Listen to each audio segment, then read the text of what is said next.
Boa noite a todos, eu sou o Cleiton Freitas. Daremos hoje início a esse projeto, né, da Rede de Apoio Pro Cultura. Rede de apoio essa que busca, né, tem como objetivo primário levar conhecimento e informação aos fazedores de cultura, para que assim possamos ter uma rede sólida, né, não só para proporcionar esse direito básico da cultura à população, mas sim para que esses fazedores consigam realizar seus trabalhos, suas tarefas da forma mais cômoda e digna possível, né? Então, seremos 4 encontros aos sábados, começando hoje, sempre às 19 horas. A intenção dessas palestras é formar um minicurso, levando justamente essa temática de proteção aos fazedores de cultura. Projeto esse que tem apoio da Fundação Catarinense de Cultura, por meio da Lei Paulo Gustavo. E hoje contamos com a presença do Robinson Maia e da Priscila Maia, intérprete de Libras, estará nos auxiliando. E para nos presentear com seu conhecimento, o Wellington Correia, meu amigo, ao qual tenho uma extrema admiração, inclusive satisfação revê-lo. É sempre um prazer e uma oportunidade de aprendizado, né, conversar contigo.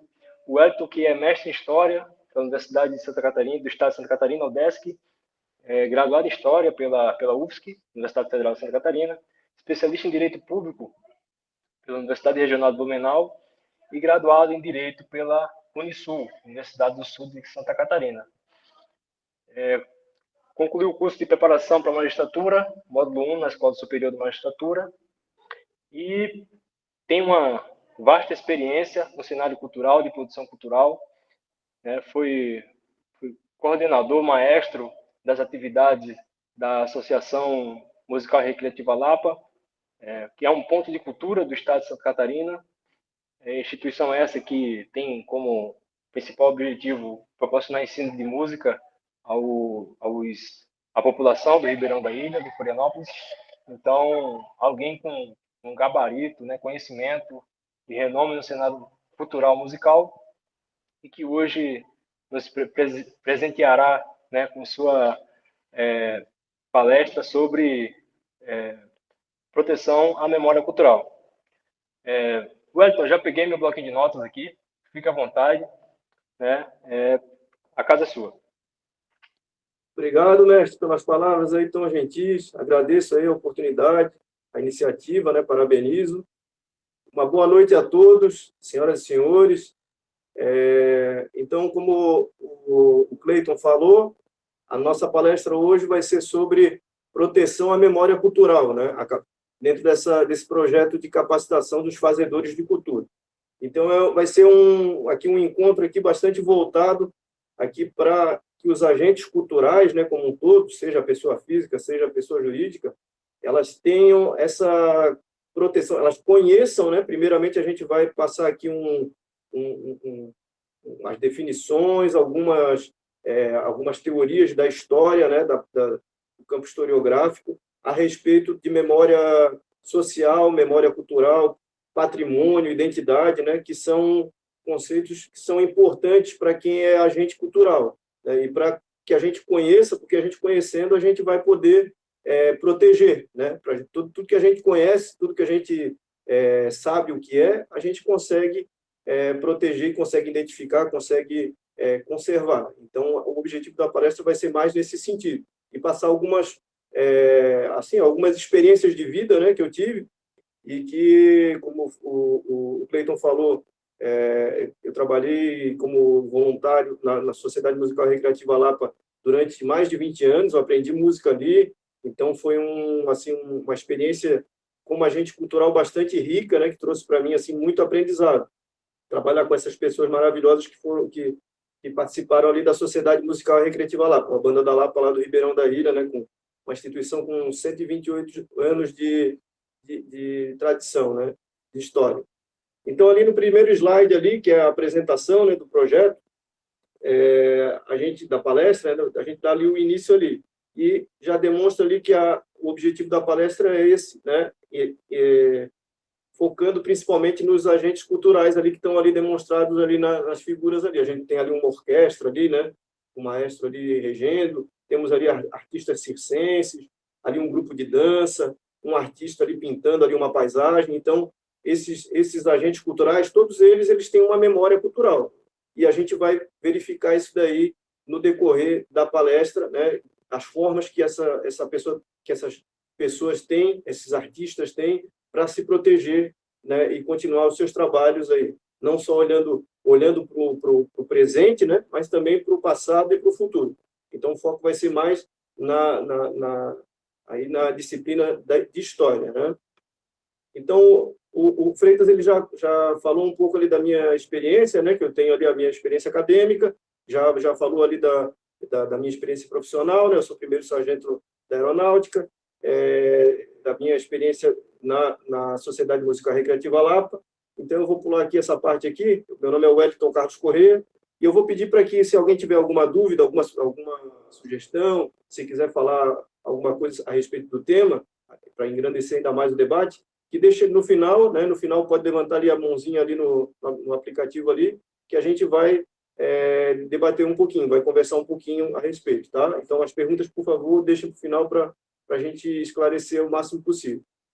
Então, dentro dessa perspectiva, a gente vai ter aí como objetivo hoje do encontro capacitar os fazedores de cultura com conhecimentos relacionados à proteção da memória, né, visando o fortalecimento das atividades culturais e a melhor interação destas em suas respectivas comunidades. Então, para a gente traçar um norte do que vai ser hoje falado aqui, né, para não ficar uma coisa vaga, assim, a gente falando de memória e não sabendo muito bem do que né, para não ir para outro caminho, às vezes falar de outro assunto. Então, o nosso norte vai ser isso daí, tá certo? Vai ser buscar conhecimentos, né, principalmente na área de história, um pouquinho também de direito, para a gente ver ali alguma legislação, né, de proteção e tal, que é muito importante, e principalmente as formas práticas de como que a gente vai proteger a memória dos grupos, as memórias coletivas aí dos grupos aí sociais, desses grupos culturais. Então, a gente traçou aqui um roteiro que vai dar esse norte, né? Primeiramente, nós vamos tratar aí da memória como um fenômeno cultural, né? A gente vai ver que não existe só essa memória que a gente está acostumado a falar, né? Que me esqueci de determinada coisa, lembrei disso, lembrei daquilo. Então, a memória, ela, além de ser individual, ela também tem esse caráter coletivo, né? Que é o que vai ser o tema hoje aqui.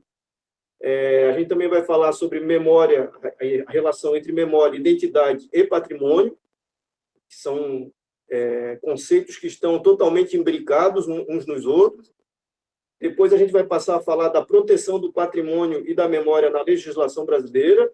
A gente vai trazer como que é tratado isso na Constituição e em algumas legislações, mas a gente vai focar mais na parte historiográfica. Então, esse assunto ele vai ficar mais para a palestra futura, que vai ser do Rafael Ramiro, a última palestra.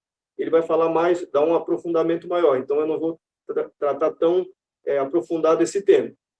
No número 4 ali, que a gente vai seguir ali, as formas práticas de proteger a memória cultural dos fazedores de cultura. Então, a gente, com as nossas experiências, né, como o Freitas falou, eu participei da Associação Musical Lapa, do Ribeirão da Ilha, Sociedade Musical Recreativa Lapa, né? A minha experiência também nas bandas de música da aeronáutica. Então, assim, o que a gente tem de experiência de formas que a gente pode utilizar para proteger a memória cultural dos fazedores de cultura, a gente vai passar um pouquinho nesse tópico.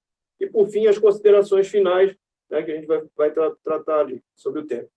Então, adentrando já ao tema, né, da palestra, memória como fenômeno cultural, a memória, como eu falei no início, ela é um assunto assim que a gente às vezes trata ele com um certo senso comum, né? De pensar a memória como algo que a gente de lembrar ou de esquecer, né? A gente sempre trata dessa forma. O sujeito tem uma boa memória, a gente às vezes fala isso, o sujeito não tem boa memória.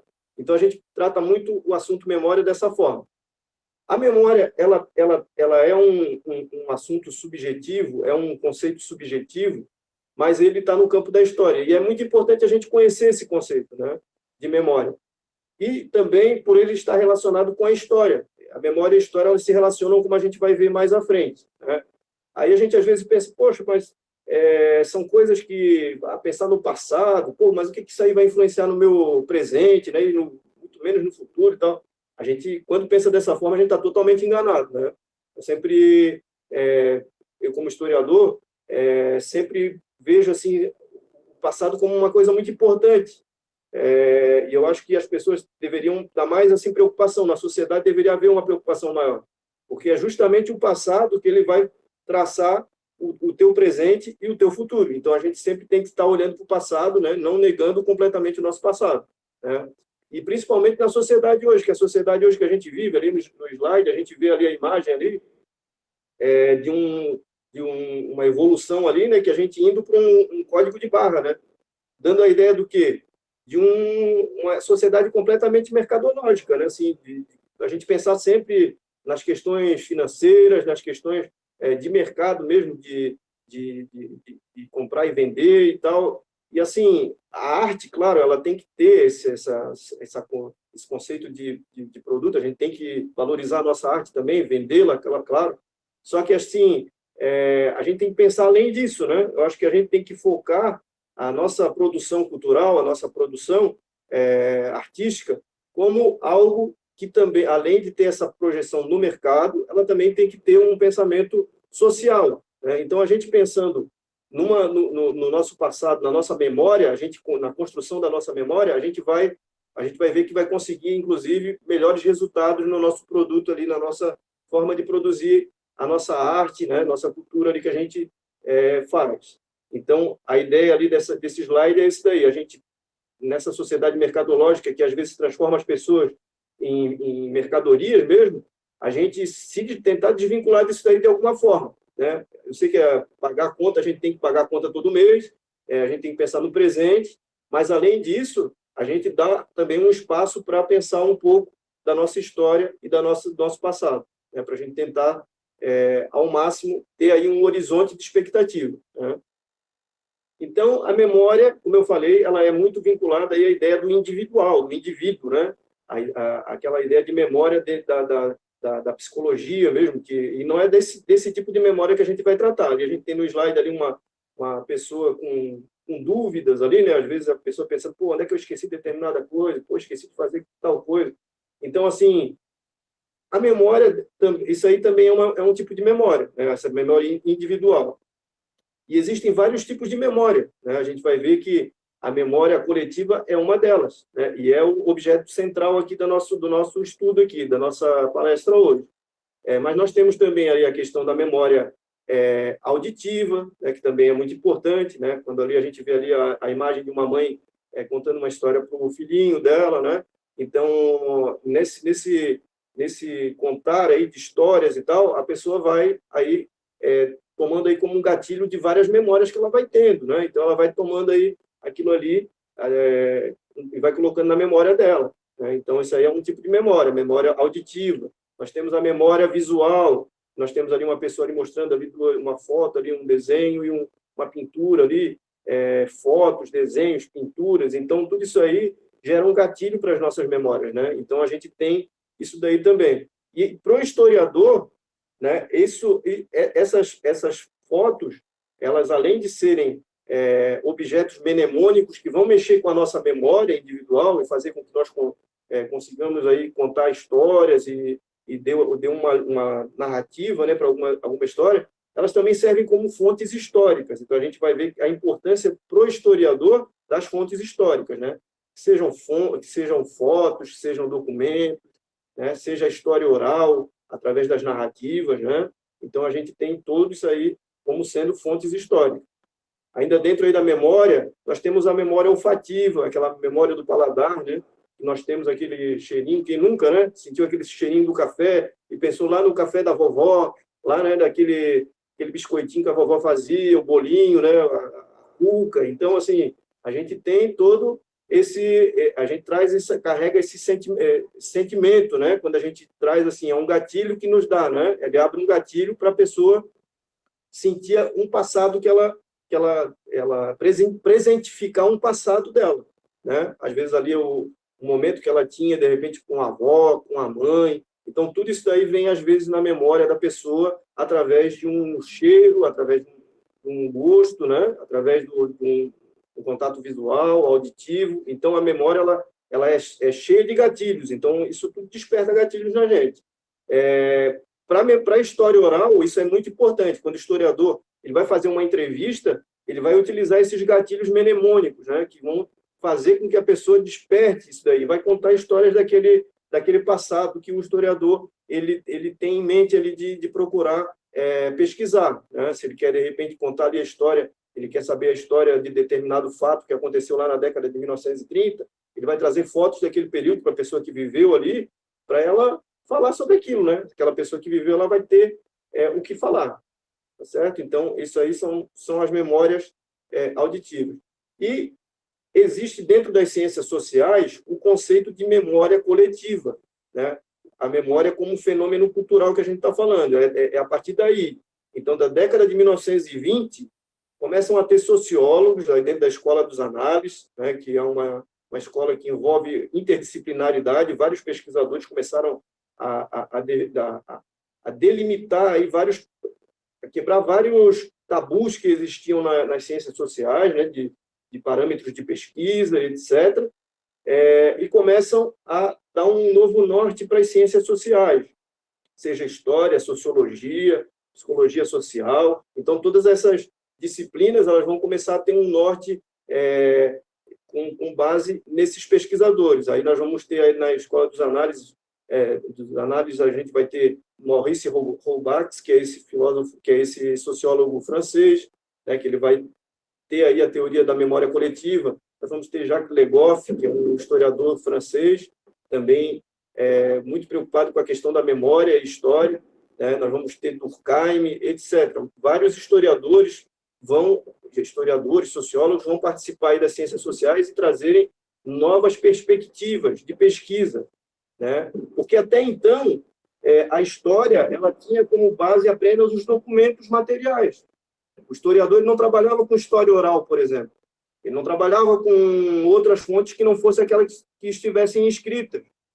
Imagina a lacuna que isso aí traz para as ciências sociais, né? Uma vez que muitas das sociedades antigas, mesmo modernas, elas não utilizam a escrita, né? Não utilizavam a escrita. Elas tinham muito mais a oralidade, né? Então, os análises eles vão dizer, não, realmente, isso aí tem que ser uma fonte histórica, a gente tem que interpretar. A gente tem que arrumar formas de interpretar essas fontes históricas. Então, a partir daí, começa-se a criar fundamentos, né, para se interpretar essas fontes históricas. E a história oral ela entra nesse contexto aí. E a memória, dentro do conceito que o Maurice Rollbach começa a colocar, ela se torna não só aquela memória individual, mas ele começa a dizer que existe também uma memória coletiva. Né? Ele conceitua essa memória coletiva. Existe, tanto que, assim, em grupos, né? Ali a gente tem ali no slide ali a imagem ali de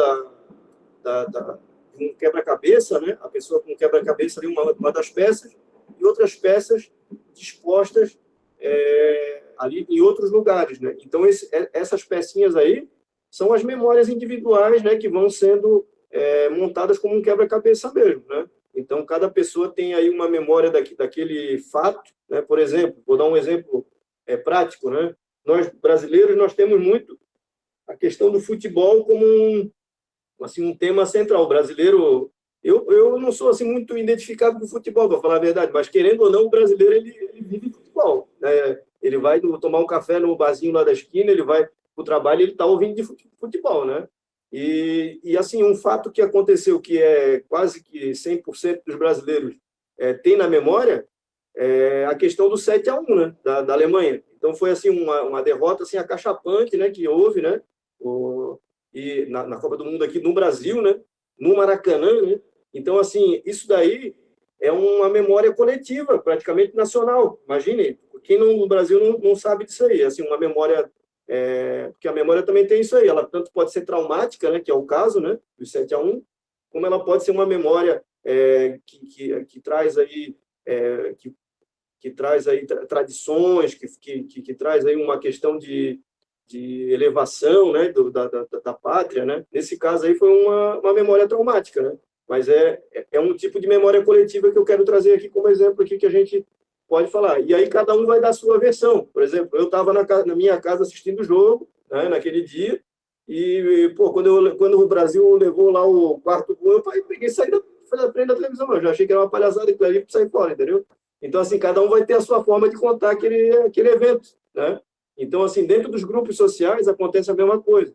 Se você participa de um grupo na sua comunidade, se você participa como agente cultural, você vai ter histórias para contar sobre aquela forma de arte que você faz, sobre aquela produção cultural que você faz, né? Se for num grupo, esse grupo aí, cada pessoa vai ter um jeito diferente de contar a sua versão da história, né? Então, a memória social ela está dentro disso daí. E a memória ela vai sendo construída, né? Ela vai sendo construída. O Halbach, ali, o Maurice Halbach, depois o Michel Pollack, que também é outro historiador, que também vai tratar disso daí, ele vai dizer que a memória cultural é um evento social, dinâmico e seletivo, né? Então, ela tanto é social, ela tanto dessa forma como eu falei, que as pessoas estão ali no grupo, ali, elas estão sabendo de determinados fatos, né, e dando a sua versão, como também existe a dinamicidade dentro dessas memórias, né? De que tipo? As memórias nunca são estáticas. As pessoas que vêm, elas sempre negam as memórias anteriores, ou vão dar a sua versão, né? Não negar, mas às vezes elas vão dar a sua versão que não foi bem aquela que as outras pessoas contaram. Então, existe às vezes um confronto ali de memórias, e aí sai uma versão meio que oficial, vamos dizer assim, né? Por exemplo, dentro dessa questão de dinâmica da memória, né? A memória, por exemplo, da independência do Brasil, né? Hoje a gente tem cristalizado lá a imagem do quadro que representa lá a imagem da independência do Brasil, mas assim, isso tudo foi construído. Esse quadro não foi feito na época ali que foi feito ali em 1822 mesmo, ali retratando ali a cena, né? Até os elementos que estão no quadro também não são os mesmos, né? Dizem até que o Dom Pedro I não estava naquele cavalo bonito que ele está no quadro. Na verdade, ele estava num cavalinho mais simples ali, né? Então, tudo isso daí para quê? Para dar a noção, né, para as pessoas verem aquele quadro e, assim, dar a representação da grandiosidade que foi aquilo, né? O evento de o Brasil se tornar independente. Então, a memória ela é construída, né, de acordo com o tempo, né? A gente vai construindo ali. E é sempre um processo seletivo. É sempre um processo seletivo. Por quê? Porque a gente não consegue lembrar de tudo, né? Ainda bem que a gente não consegue lembrar de tudo, né? Se a gente lembrasse de tudo, ia ser complicado. Então, a gente está sempre esquecendo, né, algumas coisas para a gente lembrar de outras, né? Todas as pessoas são assim.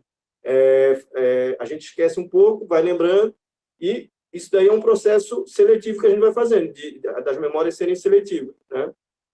Então, a gente tem, dentro da memória cultural, aí como fenômeno social, dinâmico e seletivo, né, que a gente tem aí dentro da perspectiva já desde a década de 1920.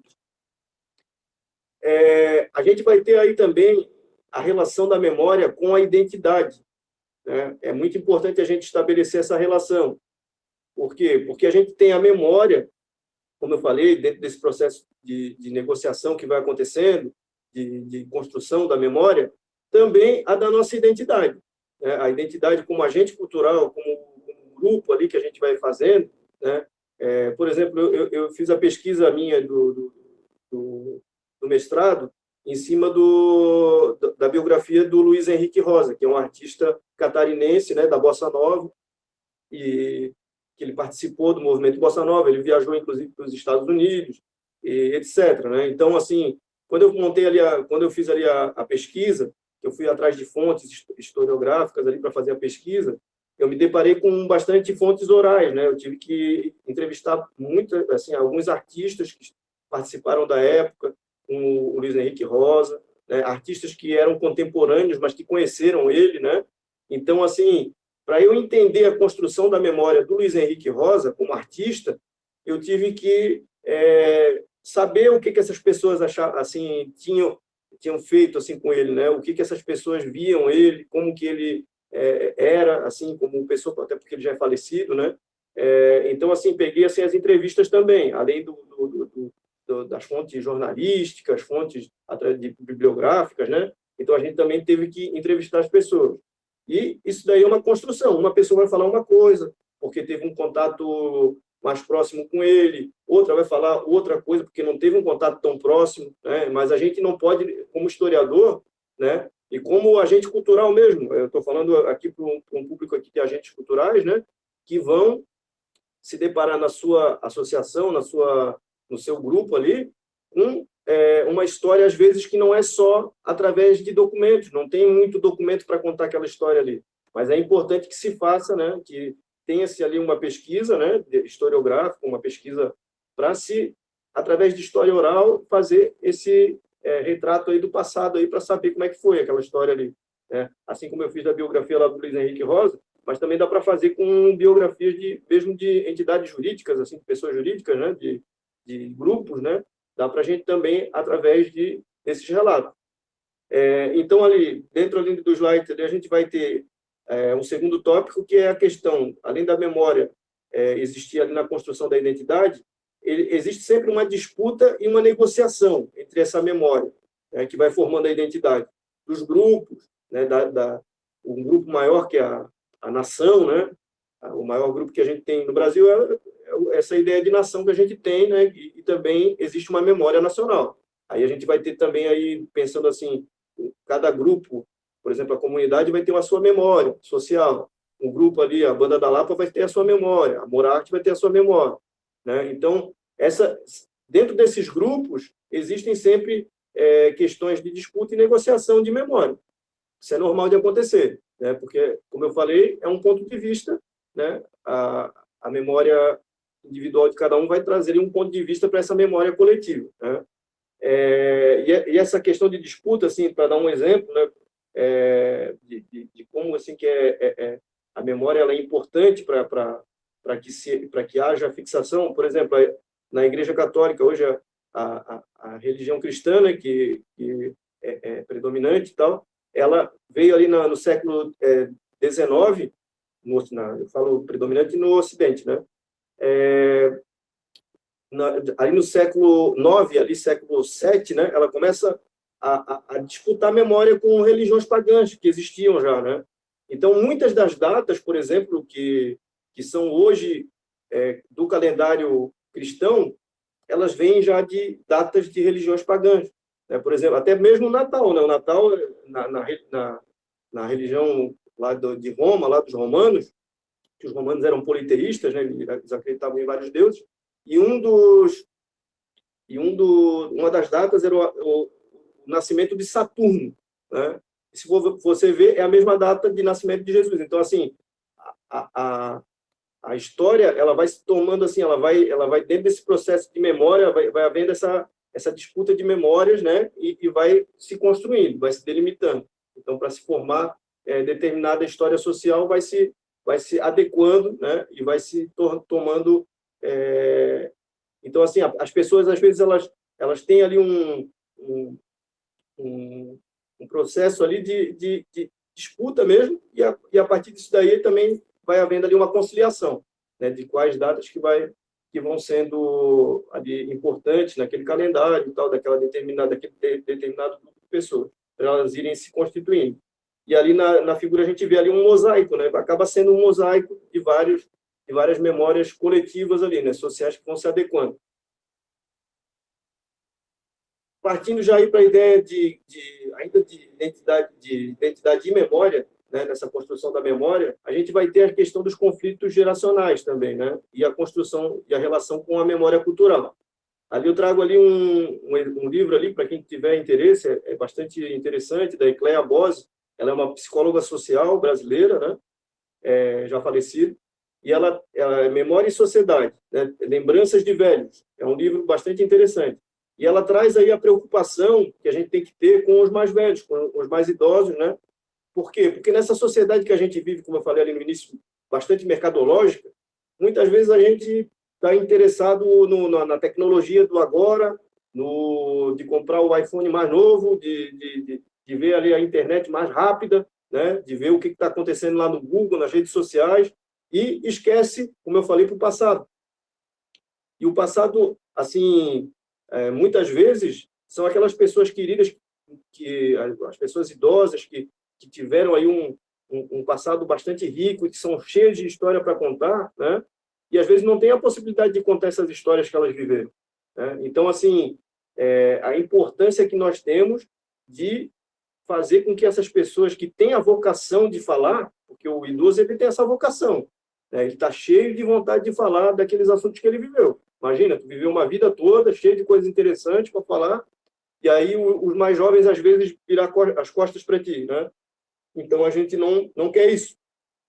E, dentro da história oral, a gente tem que ter essa preocupação, né? Então, assim, o agente cultural, que tem ali a fazer ali de arte ali dele, ali tem ali o grupo ali que ele participa, que ele está preocupado ali com a construção da memória, quando ele for ali fazer de repente um projeto social, ele colocar ali uma rubrica ali no projeto dele para fazer uma pesquisa ali, né, histórica, para ver aquelas pessoas mais velhas que passaram por ali, por aquela entidade, é bastante interessante, bastante importante, né? É essencial, eu diria, né? Porque daí a gente resgata várias memórias, porque às vezes tem associação, tem entidade com 30, 40 anos, aí de repente 2 gerações, 3 gerações já passaram, 120 anos, mais de 120 anos, 128 anos, né? Que nem a Banda da Lapa, lá do Ribeirão da Ilha, a Banda Amor à Arte, várias bandas que existem pelo estado, né? Então, essas bandas, elas têm aí várias gerações que foram passando, né? De geração para geração. E tem pessoas mais velhas aí que têm, assim, muita história para contar, né? E a gente tem que saber o que é, até para não haver rupturas, porque, assim, ó, qual é a importância da gente ter essa construção da memória? Né? Por que é importante, então, assim, eu estou falando tanto, batendo tanto nessa tecla, né? É porque isso nos dá, além de ele construir a nossa identidade, ele nos dá coerência. Às vezes a gente vê assim grupos que que terminam, né, que acabam com aquele grupo lá, aquela empresa, né? Às vezes a gente vê empresas que entram em falência, né? E mesmo assim na classe artística, assim na parte cultural, assim, às vezes grupos, né, bandas, grupos artísticos que param de as suas atividades, né? Muitas vezes é porque assim não tiveram não deram essa importância que tem a memória, né? Não tiveram esse trabalho de resgate da memória para de repente passar e assim turbulências, né? Porque assim os mais velhos, por exemplo, lá na Banda da Lapa, quando eu fiz meu TCC, trabalho de conclusão de curso, eu fiz sobre a construção da memória social da Sociedade Musical Recreativa Lapa, a Banda da Lapa, e a Sociedade Musical Amor à Arte, no centro da cidade, né? Então, eu entrevistei pessoas idosas que participaram desses grupos, né? E, assim, essas pessoas, elas passaram por muita coisa, coisas ruins, às vezes, né? Assim, que a gente que a gente sabe, assim, que eles viveram falta de dificuldade de verba para comprar instrumento, comprar uniforme, né? Então, as pessoas falam isso aí, o senhor Alessio, que eu entrevistei, ele assim, uma das pessoas autorizadas, assim, o guardião da memória da Banda da Lapa, e ele falava muito, assim, na década de 1950, né? Quando ele entrou na banda, como foi difícil e tal. Então, assim, isso era um marco para ele, isso era uma coisa, assim, importante para ele, né? Dele falar sobre isso daí. E isso daí acende um alerta para a geração futura, né? Assim, de tanto ele falar isso, a gente sempre tinha essa preocupação. Eu lembro que a gente estava participando da banda, né? O Cleiton também participou, a Valéria também. Então, assim, quando a gente estava ali participando, a gente sempre tinha essa preocupação de não faltar esse tipo de coisa. Assim, são materiais assim que, também pela experiência dos mais antigos, né? De tanto falarem, ó, a gente tem que se preocupar com isso daí. Claro, são essas experiências, né, que a gente tem que deixar sempre registrado, né? E para isso não tem nada melhor do que trabalhos profissionais, trabalhos assim voltados de pesquisa que sejam não necessariamente só da história, né, mas também da sociologia, trabalhos que enriquecem, né, que a gente consegue resgatar essas memórias dessas pessoas. Aí a gente tem a relação da memória também com a história, que eu estava falando. A questão da história e da memória estão relacionadas. É importante a gente saber a diferença de uma e da outra. É importante. Por quê? Porque, às vezes, esses conceitos eles ficam muito no campo historiográfico, né? E não chegam para as pessoas que não fazem parte desse métier. E é de extrema importância, porque, assim, saber o que é uma coisa e o que é outra, né? Então, assim, vamos por partes, né? A história, né? A história todo mundo tem já a sua ideia do que é história. A história é uma disciplina, né? Uma ciência, né? Que a gente tem ali o historiador, né? Um dos significados é esse, né? Mas também tem um segundo significado, que é esse que ele meio que fica meio que entra às vezes confunde um pouco com a memória, que é a questão da história como discurso, como narrativa, né? A gente tem a narrativa histórica. O historiador ele faz a narrativa histórica dele baseado em fontes históricas, como eu falei, né?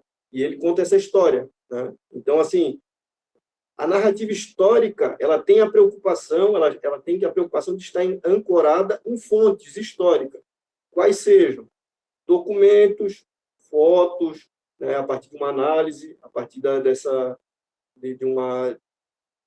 você fazer ali uma análise, o historiador fazer, né? A história oral, né? Os depoimentos. Então, tudo isso daí vai virar fonte histórica e pode virar uma narrativa histórica, através do historiador. E nós temos a memória. Né? A memória, o que é a memória? A memória ela não tem a preocupação de... É uma narrativa também, mas ela não tem a preocupação de estar ancorada em fontes históricas. Né? A memória é quando ali a pessoa está dando o depoimento dela, falando sobre aquilo, aquelas memórias que ela viveu, ela vai falar com base no sentimento dela, de como foi aquela situação, aquele fato que ela viveu. Ela vai falar da maneira dela. Às vezes, não... E assim, como não é uma ciência, a memória, a história é. A história ela tem preocupação com a verdade. A história ela sempre tem que ter a preocupação com a verdade, como qualquer ciência. Né? A ciência, a verdade científica. Então, assim, a memória não. A memória, às vezes, pode ter alguma coisa ali que a pessoa contou que não era bem assim, entendeu? Não era... E, assim, não tem importância para o historiador. O historiador ele tem que analisar aquilo ali dentro de um contexto. Não é que a pessoa... por que a pessoa falou daquele jeito ali, né? Ela vai pegar outros depoimentos e vai ver. Tá? Então, assim, sempre tem essa questão aí de... A memória, ela tem um viés mais livre, né, do que a história, do que a narrativa histórica. Mas ambas se complementam, né? Como ali a gente vê ali, o Jacques Legoff, historiador francês, Jacques Legoff, também da École dos Análises, ele vai trazer que existe uma complementaridade entre história e memória. Uma está sempre falando com a outra, conversando com a outra. Né? A história ela pega ali a memória, coisas da memória, memória coletiva e vice-versa. Então, sempre está acontecendo isso daí. Outra coisa que é importante, a preservação dos arquivos documentais das entidades. Né? Então, o agente cultural ele tem que ter essa preocupação de sempre estar preservando os arquivos, sejam eles físicos ou sejam eles digitais, né? De preferência até digitalizando o que está físico, em arquivo físico. Porque isso demanda a construção da memória daquela entidade, daquele agente cultural. Então, ele, às vezes, ele como indivíduo, né, às vezes, ele tem que ter ali uma preocupação com isso aí também, né, com esses documentos. Fotos, documentos de toda ordem, né, vídeo, documentos físicos e digitais. Então, ele tem que estar sempre preocupado com isso aí, com unidade, para não prejudicar esses documentos. Porque depois, um trabalho historiográfico que for feito, o historiador ele vai analisar essas fontes históricas, ele vai tratar como fontes históricas. Né? Então, assim, esse debate que o Freitas trouxe aqui, o Cleiton, é muito importante, porque muitas vezes o agente cultural está preocupado ali com o fazer dele ali, artístico, né? E ele não está nem sabendo o que é, às vezes, uma fonte histórica. Né? Ele não é historiador para ficar preocupado com isso. Eu entendo isso daí. Eu também não teria... Eu geralmente, quando a gente está numa entidade, a gente está mais preocupado com o dia a dia, né? Mas, assim, é isso que eu trago aqui à tona aqui. Essa preocupação de ver os arquivos, ver um documento, ver uma foto como uma fonte histórica, né? Fazer essa relação, que é muito importante. Então, a gente vai ter ali o historiador Reinhard Koselleck, né, que é um historiador alemão. Ele, no livro dele, Futuro Passado, ele diz que a tensão entre experiência e expectativa, que de uma forma sempre diferente, suscita novas soluções.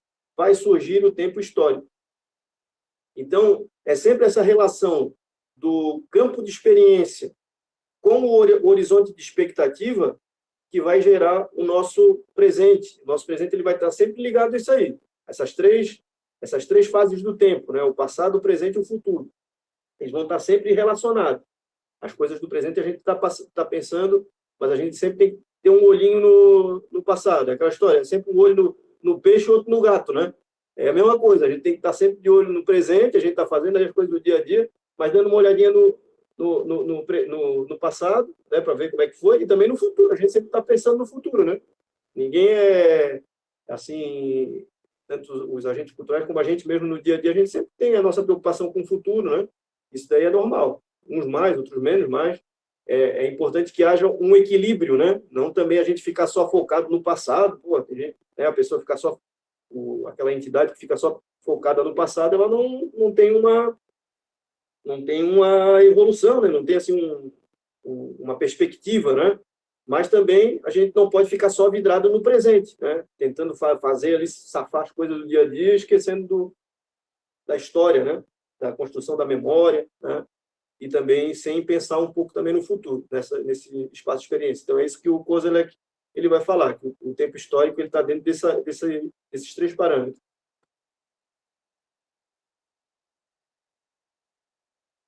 Ainda dentro da relação ali memória e identidade, a gente encaixa outro conceito ali que também é muito importante, que é o de patrimônio, né? A gente vira e mexe, a gente ouve a palavra patrimônio, né? E esses três conceitos eles estão imbricados: a memória, a identidade e o patrimônio, né? Eu já falei um pouco da memória, falei um pouco da identidade, né, que as duas estão relacionadas, a construção da memória com a identidade. O patrimônio, a gente pode pensar ele como uma herança, né, que é nos deixado. O patrimônio ele tanto pode ser material como imaterial, como depois a gente vai ver. Mas ele é como se fosse uma herança cultural, né? Então a gente tem que pensar isso daí.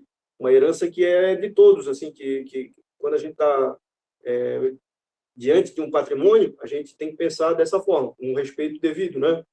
Então, assim, um historiador também da Escola dos Análises, o Pierre Nora, ele trouxe aí o conceito de lugares de memória, né, que são lugares importantes para determinados grupos, né, que eles vão ali delinear um pouco dessa construção da memória, como é que foi, né? Elas são os patrimônios ali que foram deixados ali e tal. Então, ali na imagem ali, a gente tem a sede ali da Sociedade Musical Amor à Arte em 2013, né, que foi o ano que eu fiz a pesquisa. Eu estava fazendo a pesquisa do TCC, e aí eu tirei essa foto, né, que na entrevista que eu fiz com o senhor Nélio, que à época era o presidente da banda Amor à Arte. Então, essa sala de ensaio, ela ainda hoje, ela conserva bastante traços. Tem ali a foto das pessoas que tem a sua importância, né, para aquele grupo. Tem a foto dos presidentes, músicos que que passaram pela entidade.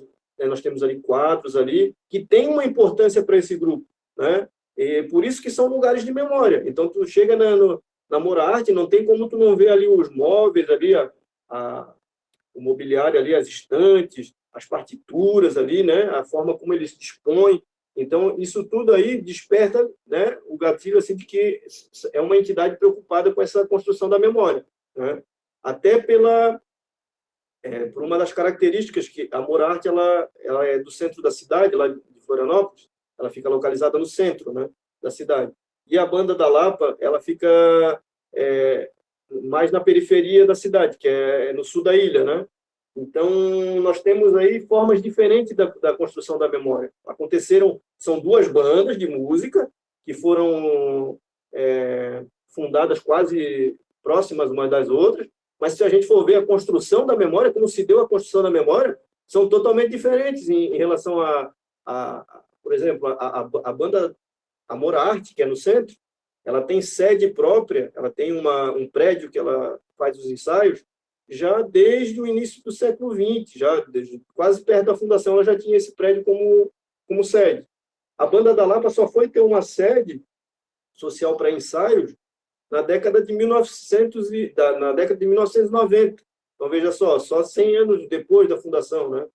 Então, assim, muita coisa se perdeu, né? Muitos documentos, né, infelizmente, porque os ensaios eram feitos na casa de um, na casa de outro, em uma sede ali de um clube. Então, assim, não tinha né, um local ali fixo, né, para deixar esses documentos, os instrumentos.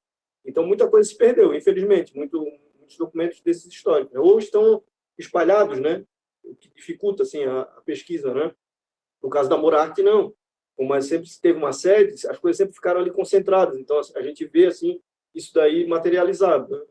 E essa importância que é dada, que é bacana. Com certeza, essa sede não está do jeito dessa fotografia aqui que eu tirei em 2013. Tá? Não, é absoluta certeza que não está. Por quê? Porque, como eu falei, a construção da memória é um processo dinâmico. Então, provavelmente foram entrando novas fotos ali, novos, né? Vão entrando novos objetos ali que vão ser importantes para aquelas pessoas que estão naquele momento. Né? Então, 2013 para cá, 11 anos, então já tem já já teve uma dinâmica, né? Mas aí é para ilustrar a questão dos lugares de memória, a importância, né? Que está dentro dessa ideia de patrimônio. Tá? Como eu falei, são heranças, né? Que é uma herança que é deixada. Tanto pode ser material como imaterial. O patrimônio ele pode ser um patrimônio ali, uma edificação, né? Material, patrimônio material, tudo que é tangível, né? Ou ele pode ser um patrimônio imaterial, né? Os modos de fazer, né? Os grupos, ali aquela questão mais intangível, né? Então são também. Ambos devem ser preservados. Né? Nós vamos ver legislações que prevêem isso aí. Né? E essa relação da memória com o patrimônio, como eu falei ali no caso da Murarte, é totalmente, né, junta ali, são ideias que se permeiam, né, se perpassam. Então, nós temos o patrimônio cultural como um lugar de memória. Né? Ele é responsável por materializar o passado para a sociedade atual. Né? Ali na imagem, do slide, nós vemos ali o casario açoriano do Ribeirão da Ilha, que é um patrimônio imaterial, que é um patrimônio material, né? Material. São edificações, né? Muitas delas tombadas, né? São tombadas pelo IFAM. Então, assim, esse casario açoriano, ele está totalmente vinculado à memória social, por exemplo, da Banda da Lapa. Mesmo a Banda da Lapa não tendo a sede nesse casario aqui açoriano. Né? Ela faz parte da paisagem do Ribeirão da Ilha. Inclusive, na banda, teve o trabalho do Arthur Rosa, né, arquiteto, que também fez um trabalho que utilizou a banda como tema, né, do trabalho dele de arquitetura, bastante interessante, e mostra isso aí, como a banda é uma paisagem, ela está na paisagem do Ribeirão da Ilha. Né, ela está na paisagem do Ribeirão da Ilha. Essa foto aí, tem ali um lugar ali que ele é indicado, né, como um dos lugares que a banda ensaiava. A banda teve uma época que não tinha dinheiro para comprar instrumentos, bem no início, né, quando ela foi fundada, ela passou a se chamar Banda da Cera, Banda da Lapa. E, imagina, não tinha dinheiro nem para consertar instrumento, né? Então não tinha muito menos sede própria, não tinha, as pessoas andavam para um lado para o outro para ensaiar, né?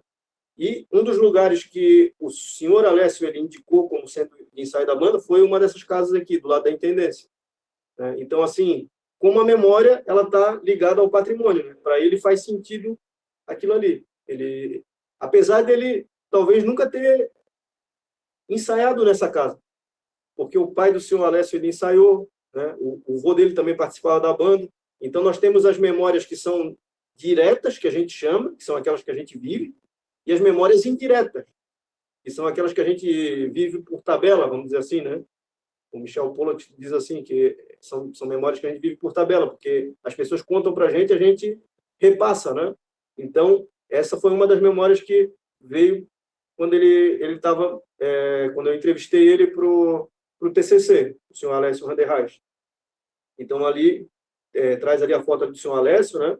No dia da entrevista, e na foto do lado, deve estar pequenininho, não dá para ver, mas ali tem duas crianças na frente da banda, ali numa foto que deve ser de 1920, década de 1920, 1930, década de 1930.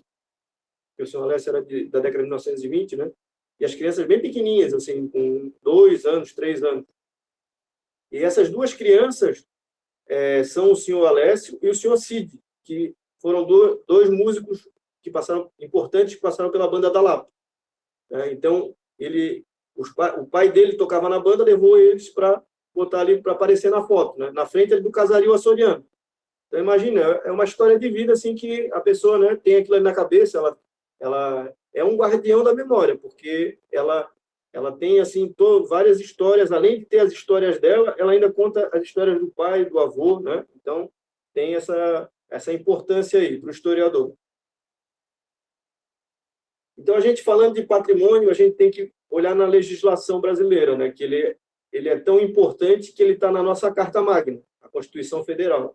O artigo 216 ele vai trazer ali: constituem patrimônio cultural brasileiro os bens de natureza material e imaterial, tomados individualmente ou em conjunto, portadores de referência à identidade, à ação, à memória dos diferentes grupos formadores da sociedade brasileira. Então, o artigo 216 da Constituição Federal ele vai materializar essa ideia do legislador, que é a proteção do patrimônio cultural, da memória, né, como está ali, dos diferentes grupos que constituem a sociedade brasileira. Então, a gente tem que ter essa preocupação. E, como eu falei no início, a gente tem que conhecer para a gente poder preservar, não é mesmo? A gente não pode, às vezes, a gente não conhece determinada coisa, a gente não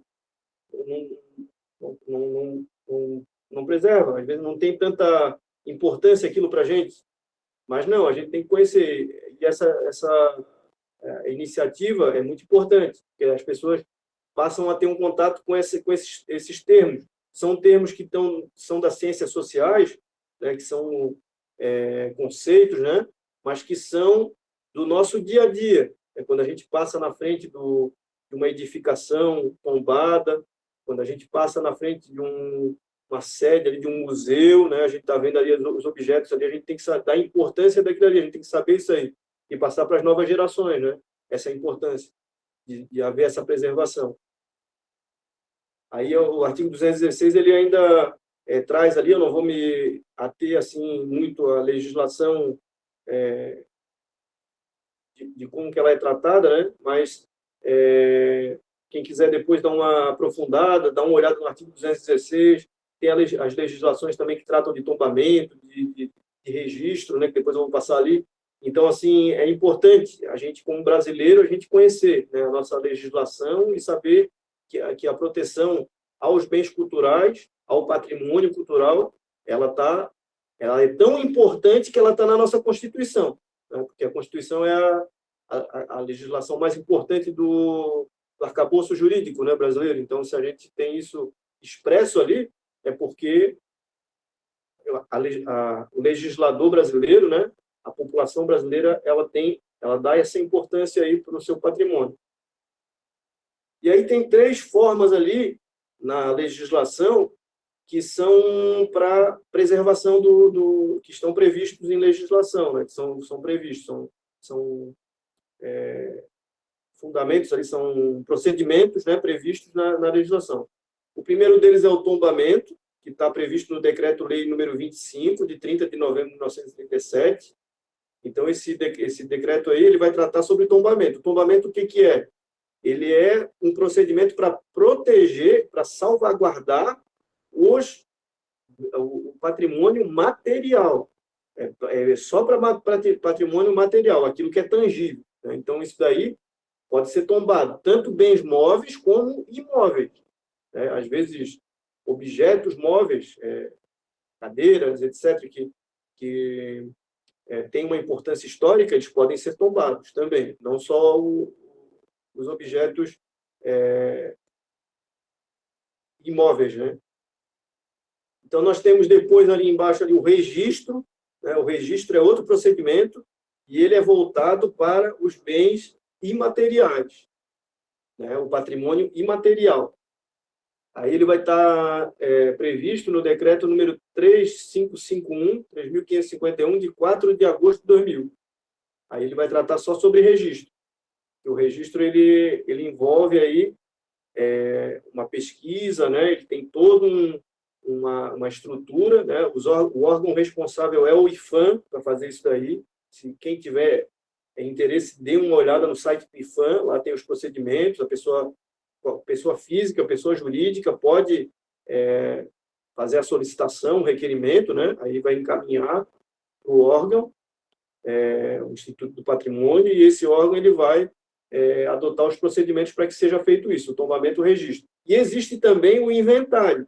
Tá? O inventário ele não tem uma legislação específica, mas ele está no site do IPHAN também.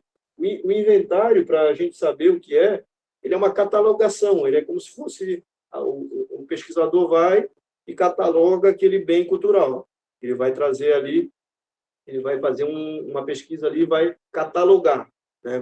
vai explicar minuciosamente aquele objeto ali, aquele patrimônio material, o mesmo imaterial, né? Que está sendo catalogado, tudo que é feito, né? Por exemplo, vai fazer uma pesquisa sobre o modo de fazer um doce de determinada região. Então, a gente quer que preserve aquela forma de fazer, né? Para que outras gerações também saibam daquilo ali. Então, vai se inventariar, né? Ou vai se já direto tombar, né? Tombar não, desculpa, vai registrar, que vai ser um registro, né? Porque é um modo de fazer, é um bem imaterial, um patrimônio imaterial. E no caso dos patrimônios materiais é o tombamento, né? O procedimento. Então, dentro da legislação brasileira, os municípios eles são os únicos órgãos estatais, os únicos entes federativos que eles não têm atribuição de legislar sobre patrimônio, tá? Então isso é uma competência que ela é concorrente entre a União e os estados. Os estados também podem ter legislações próprias, né, para legislar sobre patrimônio material e imaterial.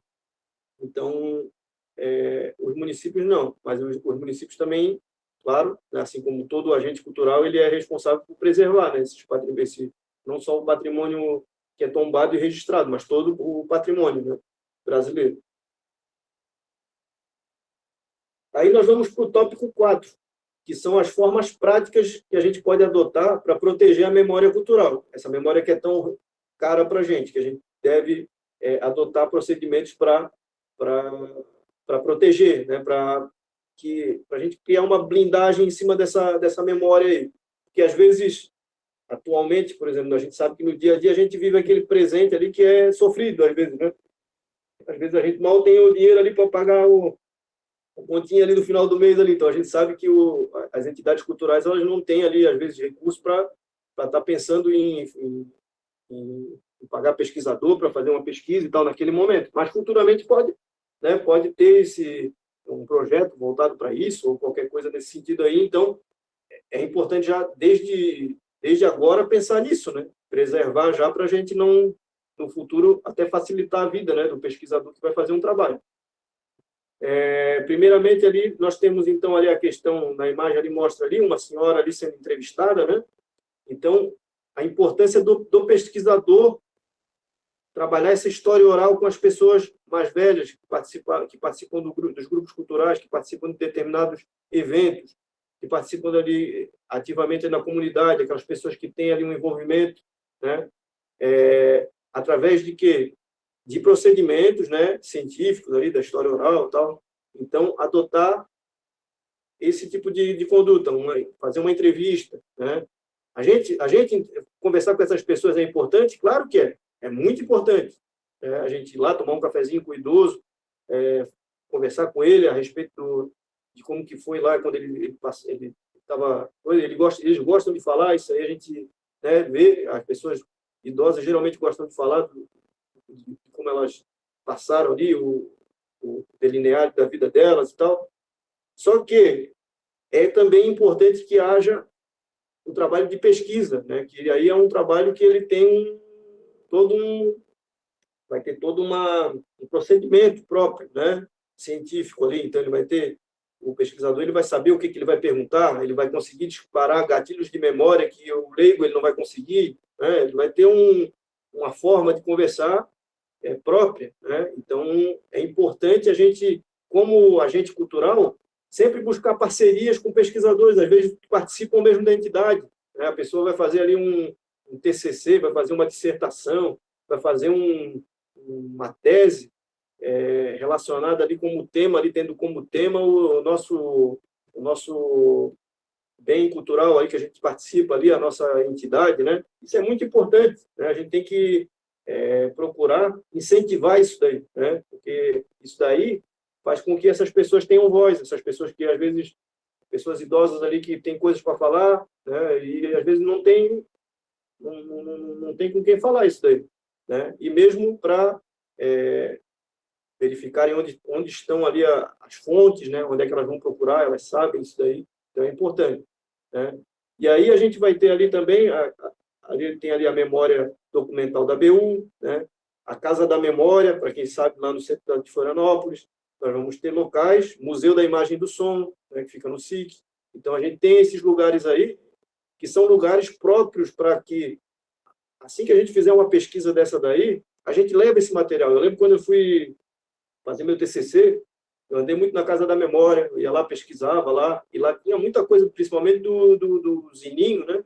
Então tinha muita fonte histórica, isso é bom porque está ali, o pesquisador, ele tem que ter ali um local, se ele ficar também andando, porque a gente sabe que o pesquisador às vezes não tem recurso para ele ficar andando em vários lugares assim para procurar, né, fonte.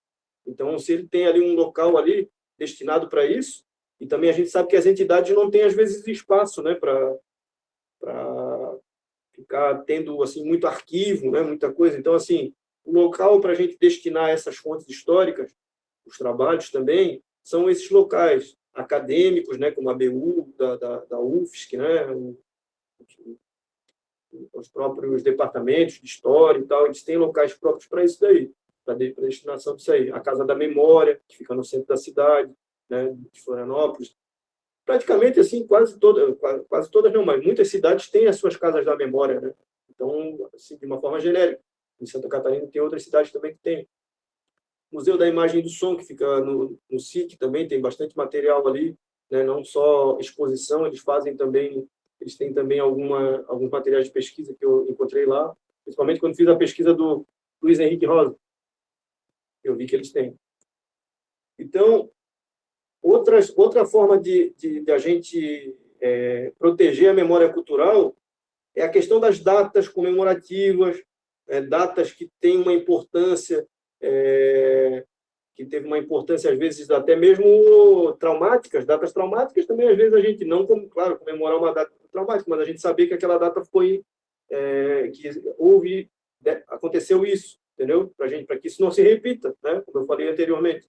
Então, a gente saber, a gente datar, a gente ter em mente que a nossa instituição ela não é uma instituição que a gente participa parada no tempo, que a gente está começando do zero e parece que a gente está sempre reinventando a roda, né? A gente não pode ficar pensando em inventar a roda de novo. As pessoas que passaram na entidade já fizeram alguma coisa ali. Então, a gente sempre retomando e vendo aquilo ali, às vezes como coisa boa, coisa ruim. Mas a gente tem que ter como parâmetro, né? Então, as datas comemorativas são muito importantes, porque elas também geram o senso de coletividade, né? Quando você comemora aquele aniversário da entidade, da banda, do grupo cultural, é importantíssimo, né? Aquelas pessoas se sentem, mesmo elas não estivessem ali no momento da fundação, elas se sentem como se elas estivessem naquele momento, né? Então, é bastante importante. E a gente socializar isso através de fotos para a comunidade também saber, né? Não ficar só num grupo, ficar também uma coisa restrita. Isso não. A gente tem que utilizar as redes sociais, utilizar,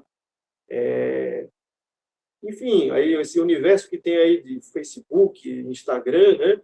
Para divulgar isso daí, para outras pessoas também fazerem parte dessa memória social, para elas também terem se verem como importantes, né? As pessoas que estão participando. Outra forma prática de proteger é digitalizando o máximo possível documentos que nós tenhamos, físicos, né?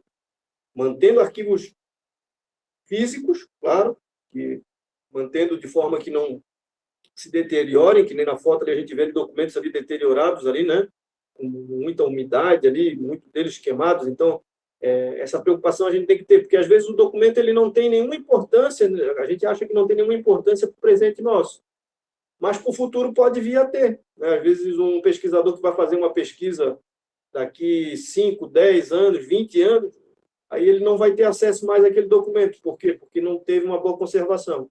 Então, o ideal é que nós digitalizemos toda a documentação, fotos, vídeos, né? Pensando como fonte histórica para futuros pesquisadores que venham a fazer ali um trabalho com aquela entidade, com aquele grupo, com aquela forma de arte. Outra forma de proteger é se inscrevendo em projetos culturais e deixando rubricas no projeto cultural para que haja pesquisa da memória na entidade. Eu sei que às vezes tem projeto cultural que ele é fechado, ele tem uma destinação ali que a pessoa só pode concorrer para fazer de repente, para a atividade fim dela, né? Para ela desenvolver a atividade fim dela, tudo bem. Esses não dá para a gente colocar, mas alguns não, são mais abrangentes, né? Então, nesses que são mais abrangentes, é importante a gente colocar ali uma rubrica ali para uma pesquisa, né? Que seja ali uma pesquisa competente ali, né? Que utilize ali o campo científico. Então, isso aí é de extrema importância, porque daí vai trabalhar com a memória, com a construção da memória dessa entidade, vai resgatar aí a memória e vai fazer a manutenção da identidade dela, dessa ideia de coerência que eu estava falando já no início, né? Então, a memória, a identidade, elas trazem coerência para o grupo, para o agente cultural. Ali a gente tem ali um projeto de memória que está dentro dessa perspectiva aí. Outra forma prática de proteger também são os documentários, né? Os documentários também são importantes formas de proteger a memória cultural. Assim que a gente começou a trabalhar com ponto de cultura, a gente teve interação com outros pontos de cultura, com outros grupos culturais, né? E assim uma parceria que foi muito legal, assim que a banda fez, a banda da Lapa, foi com a Tati Costa e Daniel Schoma, né, do Instituto de Memória, o Câmara Clara. Câmara Clara foi uma parceria muito importante para a banda. E eles, como documentaristas, né, pesquisadores e documentaristas, eles fizeram um documentário que foi o Memórias e Harmonias da Banda da Lapa, né, que assim uma pesquisa mesmo, né? Eles tiveram um trabalho de pesquisa e, além disso, transformaram isso numa perspectiva cinematográfica, né? Isso impacta o público, isso aí traz pessoas a verem aquela história e quererem fazer parte também daquela história. Isso é muito legal. Isso aí é uma coisa que os grupos, os agentes culturais, eles têm que procurar fazer, essas parcerias, né, com os institutos como Câmara Clara, né, como outros que existem que trabalham documentários, né, e essas pesquisas elas agregam a memória cultural, né, de sobremaneira, né, e trazem aí uma importante contribuição, né, para a identidade desse grupo. Ali a gente vê ali na foto também um outro documentário que eles fizeram, que foi do acervo do Foto Estrela, né, que é do Paraná, um fotógrafo, né, que ele tinha muitas fotos lá, e eles fizeram também uma pesquisa lá, em Londrina, e fizeram esse documentário. Eles fizeram também um do café, também, que foi lá. Então, assim, todos esses documentários, eles agregam muito para essa memória cultural, né? E eles fazem esse trabalho. A gente tem que tentar parcerias com essas instituições, com esses profissionais. Outra forma prática, além de fazer parceria com documentaristas, de procurar ali pesquisas e tal, é, assim, diversificar o máximo possível a presença de profissionais, de outros profissionais nas entidades. A gente, às vezes, tem a participação voluntária, e isso daí a gente tem que aproveitar. Essas pessoas, às vezes, elas querem ajudar de alguma forma, e é muito legal. A gente vê ali um historiador ali, que ele está ali fazendo ali um trabalho ali, um restaurador ali, fazendo ali um trabalho ali de restauro ali num objeto ali, né? E depois ali a gente vê outros ali de diversas áreas, então, assim, advogados, todos esses contadores, então, todos esses profissionais, eles vão agregar para essa administração do grupo, vão trazer, vão facilitar a vida do administrador ali, né? do agente cultural. E isso daí faz com que, às vezes, ele libere um pouquinho de tempo para ele analisar, não ficar só restrito ali ao presente, ali, né? Para ele fazer também um esforço de olhar o passado e um horizonte de expectativa, né? Ele sempre tem que estar vislumbrando isso daí, né? o agente cultural. Então, ali, nessa ilustração, indica isso daí, né? Para a gente não ficar só olhando para o nosso umbigo, que nem ali estaria a foto ali da criança ali, né? Está cheio de outros umbigos por aí, né? Estaria escrito ali. Então, assim, A gente tem que olhar a nossa entidade, mas a gente tem que saber que existem outras entidades que são parecidas com as nossas, né? São irmãs as nossas, assim, por exemplo, tinha a banda da Lapa, tem a banda Amor à Arte, né? A banda de São José, a banda de Santo Amaro, então são todas entidades próximas, e assim é importante esse intercâmbio que há, né? Que existe, assim. Eu lembro quando tinha os festivais de banda, era muito legal, que a gente, né, trocava experiência, conversava com os outros músicos e tal. Então, assim, esse tipo de contato faz com que a gente aumente nossa perspectiva, aumente nosso horizonte, né? A gente veja assim novos parâmetros. Não só a questão das entidades que sejam iguais às nossas, mas outras entidades culturais também, grupos de dança, né? Mesmo museus, né? A gente tinha uma parceria muito boa com o Museu da Imagem e do Som. Eu lembro que a gente fez o trabalho do Charlie Chaplin, né? Que a gente fazia o cinema com a trilha sonora, né? Então, cinema mudo com trilha sonora. Então, isso era muito bacana. Então, assim, são parcerias que a gente tem que fazer, a gente tem que buscar essas parcerias. O agente cultural ele tem que estar sempre voltado a buscar parcerias, não só com instituições que sejam semelhantes às nossas, mas com outras também que tenham essa perspectiva, assim, como a nossa, né? Outra forma prática, desenvolver o ensino dentro daquela instituição ali, desenvolver as práticas de ensinar. Ensinar o quê? Ensinar, claro, o modo de fazer que a gente tem, né? Se a gente é um grupo de dança, a dança, se for um grupo musical, a música, claro, tem que ter esse viés aí, principalmente centrado no objeto central aí, que é o nosso produto, né, que a gente vai vender, mas também ensinar esses jovens, essas crianças que estão aprendendo, esses adultos, né, que vão ali participar da nossa instituição, da história desse lugar, para elas entenderem que elas não estão ali, caíram ali de paraquedas, né, que ali existe ali todo um contexto. Então, é importante que haja também esse ensinamento aí da disciplina da história, da memória social, né, se essa memória social seja ensinada para essas pessoas. Tem uma disciplina ali de ensino. É importante. Hoje a gente vê muito ali a questão dos jovens eles estarem ligados ali com as novas tecnologias, né? Muito com celular, com aplicativo. Então a gente tem que desenvolver isso daí também, para o jovem ele não ficar achando que o passado lá, aquelas histórias lá são coisas chatas, que ele não tem nada a ver com a realidade dele de hoje em dia. Então isso aí é importante. E aí, já chegando no final, né, já finalizando aqui nossa apresentação, agradecendo mais uma vez aqui o Cleiton, né, mas assim, pela oportunidade, né, e agradecendo também os outros companheiros que vão também depois dar sua contribuição com as palestras, a Joyce, o Ramiro. Então, assim, considerações finais que eu deixo aqui do nosso encontro, são a importância que tem a memória social, né? Eu nunca paro de falar, da gente conhecer, da gente saber o que é a memória, a identidade, o patrimônio, né? A gente ter esses conceitos sempre em mente para a gente preservar, né? A gente saber as formas de preservar para a gente não deixar com que esse presente massivo que a gente tem, ele invada e destrua tudo, né? E acabe que a gente não tenha um tempinho ali para ver a nossa história, né? Para pensar no futuro. Então, a gente vê ali a imagem ali de uma árvore, né? E eu acho que a ideia central dessa foto, dessa imagem, deixa assim um recado do que eu penso assim que a gente tem que fazer com relação à construção da memória. A árvore ela tem raízes, né? A nossa memória, elas seriam essas raízes da árvore, né? A gente tem que ter sempre as raízes fortes, né? Para a gente poder crescer como essa árvore cresceu. E a gente sempre vê que em volta da árvore sempre tem outras árvores. Então, a gente sempre ficar ligado nisso daí, que a gente ficar olhando também para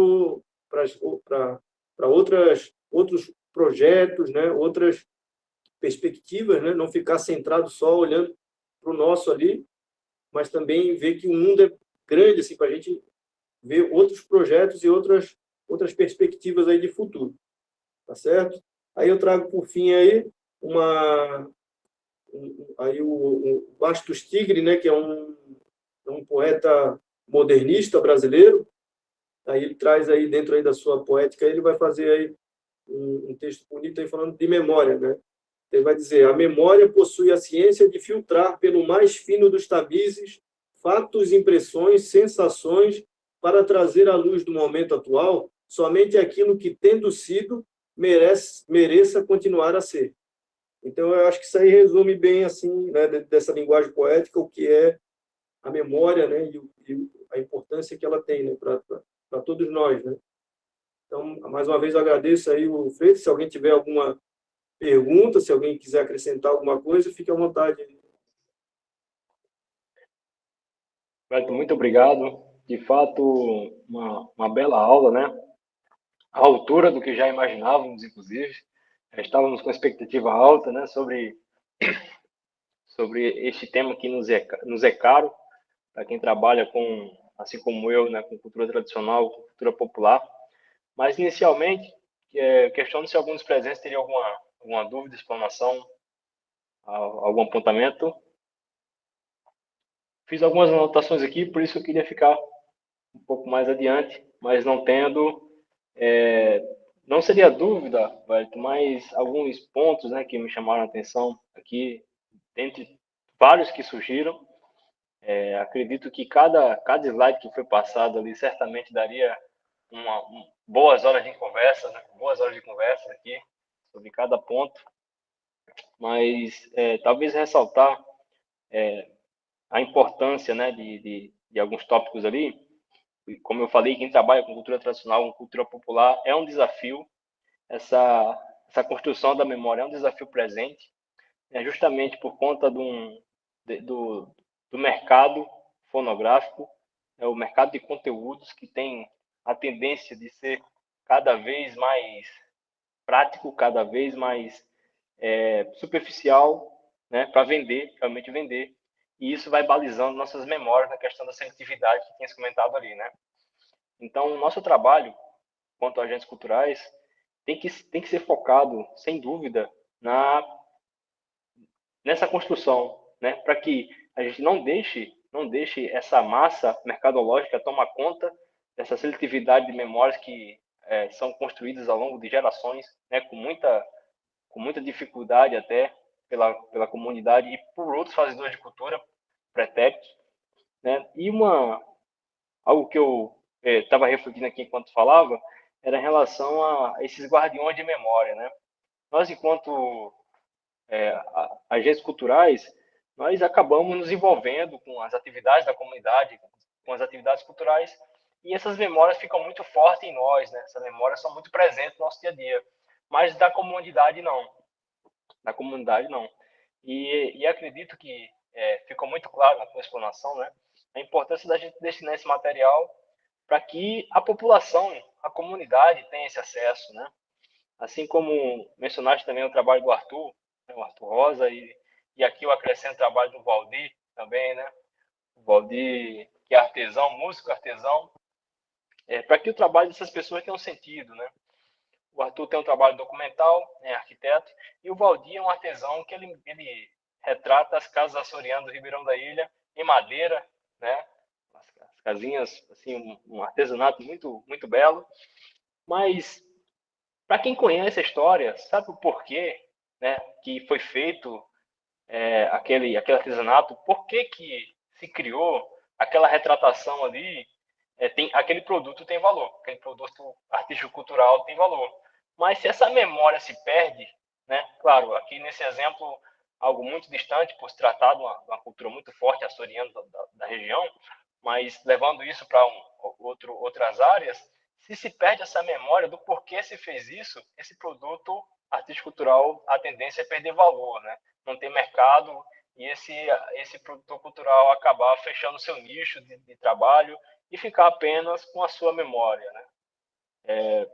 Então, a correta destinação, né? Vamos, e aqui eu levanto essa bandeira, vamos trabalhar para que a memória coletiva do nosso fazer cultural seja propagada, né? Para que a nossa profissão, o nosso fazer seja reconhecido, né? E para que as futuras gerações consigam, né?